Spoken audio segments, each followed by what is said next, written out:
I'm going to interview everybody because I want to give everybody a chance to tell their story.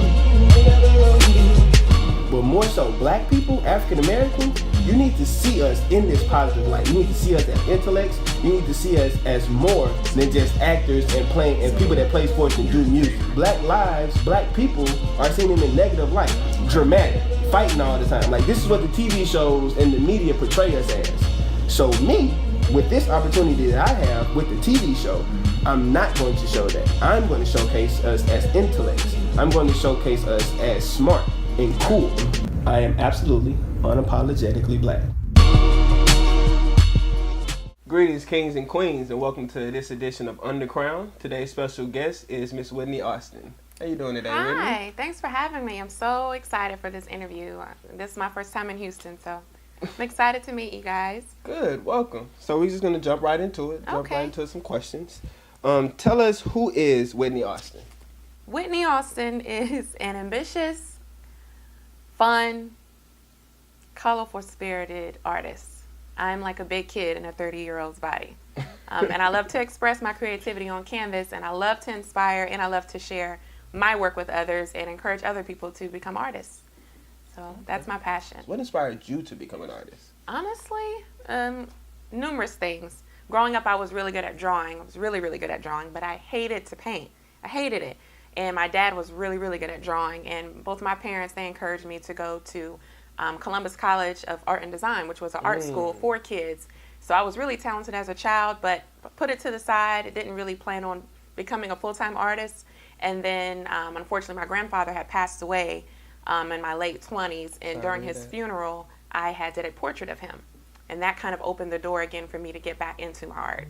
So that's interesting. I wanted to ask you, during your journey in becoming an artist, we all know as entrepreneurs, we have these other jobs that we do. We may work at a fast food joint or something like that. Was there anything before you began? Oh, definitely. I have a long list of careers. You know, as a kid, most of us, we worked in the mall. So that's kind of where it all began. But I did that. I was actually a flight attendant for 4 years. I worked for U.S. Airways. I worked for Radio 1 as a promotions coordinator there. And then I got back into sales, and I was a director of an assisted living community. And I was really passionate about that. I did that for 2 years in Florida and then 2 years in Charlotte. And then that's what my last career was before I actually became a full-time artist. Got you. Wow. So in doing all of that, because for me, with the show UnderCrowne, with just being an entrepreneur, everybody's story is different. You know, some people say, oh, I just woke up and I decided I was going to go full speed ahead with whatever. What was your defining moment? What was your wake up, light bulb, whatever that said, okay, I'm working for Whitney and that's it? Good question. Honestly, I'll never forget the day I was at work. I was at my full-time job. Like I said, I was working for the assisted living community, and by about 2 months up to that point, I had been working 9 to 5, and then I'd get off work and work from 6 a.m. to 2 a.m. in the morning, well, 6 p.m. to 2 a.m. in the morning, and it was draining, and it just built up, and I started to become more and more frustrated at my job, and one day I just said, I can't do it no more. I just can't. My body, it was just overwhelming. I had to make a decision at that point, whether I was going to do my art full-time or work for someone else full-time. I couldn't have 2 full-time jobs, so I made a decision to follow my heart. So in following your heart, and making that decision to go full speed, did you only quit one job and, still keep the other part-time, or did you just quit both and just say, all Whitney, all art? No, well, I mean, that's all I was doing was the assisted living position. It was more than a full-time position, honestly, because it had a lot of responsibility. Yeah, it was a lot. So I was working there, and then I just let it go completely and did my art full-time. But of course, I made sure that I had enough income coming in from my art prior to leaving my full-time job. In social media and on your website, it involves a lot of what I like to call black art. What I should say I proudly call black art. Why black art? Why not? Right Honestly, when you go everywhere, do you see us? When you walk into a room or you walk into a store, do you usually see us on the wall? No. There has not been enough black art, so I decided to kind of go against what's safe, you know what I mean? And of course I don't expect other races to understand our culture, but it's okay. It's okay for us to have our own lane and our own creativity, and for us to be proud of who we are. So that was my main purpose of making sure that I'm sticking to what we should embrace and what we should be proud of. I love it. I love the stand in the lane. I love the black art. In that lane and with your creations as you grow and move forward, will you continue to do only black art, or will you kind of dab and do other things? Well, that's a good question, and a lot of people have asked that. I don't feel that steering away from what has got me this far is a smart idea, honestly, because obviously 99% of my customers are black, so why should I go against that? You know, I would say that I'm successful because of the community of us behind me. So, of course, I'm open to creating animals. Like I, paint a lot of animals, but these animals are still from Africa, so this is still black art. If a white person buys a picture of an elephant, of course they're able to, but, honestly, I'm creating this for us. You know what I mean? So, no, I'm definitely going to stick with my roots and stick to what's got me here this far. And speaking of the animals, the giraffes, the female, and I have on a giraffe tie bar today. Oh, you got a giraffe pin there, too. I love giraffes. It's my favorite animal. Okay. So, yes, I love the giraffe. Well, I love all of your work, but that really favorite. Spoke to me. Yes, Thank those you. are my favorite. So, congrats on the new home. Thank you. We saw via your social media that you just found your dream home, actually. How does that feel? It's amazing. It's amazing to live in downtown Charlotte, to have the beautiful views. I know it's definitely going to inspire me and create some great pieces. So I'm definitely happy to have that separation between home and work, you know what I mean? Because my previous gallery and where I lived before, they was right like around the corner from each other. So now I have that separation, so hopefully I'll have more of a social life. With the dream home, we understand you have a new gallery as well. Yay! I'm so excited. So excited about this gallery. The grand opening is January 20th. For those of you that are local, or if you want to get on a plane, train, walk, whatever, you're more than welcome to come. My grand opening will be January 20th. So I got the keys about a week and a half ago for my new space. So I'm getting floors and lighting and all that stuff done to get it all fancy. Man, that makes it real. When you get the keys in your hand, that definitely makes it real. I'm definitely excited. Beautiful. So we got to get the UnderCrowne team there and see if we can film something on the 20th. Oh, that'd be great. That'd be great if you guys could come. We have special guests with us, Whitney Austin. Yay. Any advice for upcoming or aspiring artists? Yes. Just get started. Honestly, as simple as that is, I get a lot of questions from artists, and they're always asking, I don't know where to start. I don't know what to do. You're thinking too much. Go to Michael's, get some supplies, and start creating. Your work is going to build on its own. Don't try to copy other people's styles, because some people feel that they have to look at other artists and try to be like them to be great. If you're an artist, you're going to be great on your own by creating your own style and your own brand. Just start creating. Start creating and, really start getting your work in front of other people.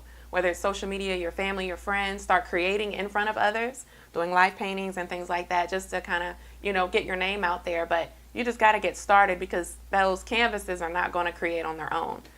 Gotcha. So we know you're a busy woman. Yeah. You have a lot going on. Do you need any help? Because we know you're opening a gallery. Maybe can artists reach out to you for maybe internships or anything that you need help with? Yes, I'm always needing help, always. Even today, I'm here, for a painting, a paint class here in Houston, but I hired 4 assistants that are local. Usually when I do my paint classes, I hire local artists, that are also trying to, I guess, one day be like me, whatever that means, because I'm still trying to get like what y'all think I am. but no, yeah, if they can email me at Whitney Austin Collection at gmail.com if they're interested, or they can just reach out Whitney_Austin through my Instagram if they're interested, if they're local in Charlotte, if they're wanting to do an internship or anything like that. Okay. And last but not least, my tag question I always ask everyone, how do you keep growing? How do you keep glowing? And how do you keep going? I keep growing by having like a tunnel vision, limiting myself from any distractions. And it's a sad thing because I don't have much social life right now. However, that has really allowed me to remain focused and to always have a clear mind. So that definitely keeps me motivated and going in the right direction. So that's what, I'm constantly trying to do different things with my business, is because I don't have any distractions taking me away from those things. Gotcha. Okay. And how do you keep glowing? I keep glowing by having faith. Having faith is a huge thing in my business. I'm always coming up with different ideas, and I don't let other people really hear about those ideas, because sometimes when you tell your friends and family and everybody that you know about your ideas, they can sometimes discourage you. So I have so much faith, and I have such a strong relationship with my family and with my close friends that they know that whatever I put out there, I'm going to do it. You know what I mean? So that really keeps me glowing, Gotcha. honestly. Okay. And how do you keep going? What keeps you motivated? Honestly, just the inspiration that I'm receiving from my followers. Because when I look on my Instagram and I see all those comments, it means a lot to me. Okay. It does. Good. And that's what keeps me going. It does. So I feel like I have so many people looking up to me. I can't stop at this point. It's truly a blessing, definitely. Y'all got me up here crying, messing up my makeup. Dang. I'm going to give you. There you go. Thank you. Appreciate it. Well, we definitely appreciate you for coming by. Thank you. All of the black art, the strong. Oh, yeah. I ain't stopping that. I ain't doing no white art. They got enough of that. Sorry, but it's the truth. Once again, let all the people know where they can find you and how they can reach out to you. You can find me on WhitneyAustin.com if you want to look at my previous work or grab yourself prints or originals. Of course, my paint classes are on my website as well. If you're not already following me on Instagram, it's Whitney_Austin. Or you can follow me on Facebook at Whitney Austin Collection. That is my Facebook page there. And yeah, that's pretty much my main way of contact. And if you're in Charlotte, the Whitney Austin Gallery of Art, which will be the new gallery, that will open January 20th. So if you're local, or even if you're not local, you're more than happy to come. It's a free event. It's open to anybody, even if you bring your kids if you want. Honestly, it's going to be one of those events that's going to be available for the whole family to come and have fun and be inspired. Right, but great. thank you so much for having me today. I appreciate it. Absolutely. Kings and queens, thank you once again for tuning in. It's UnderCrowne. Keep growing, keep glowing, keep going.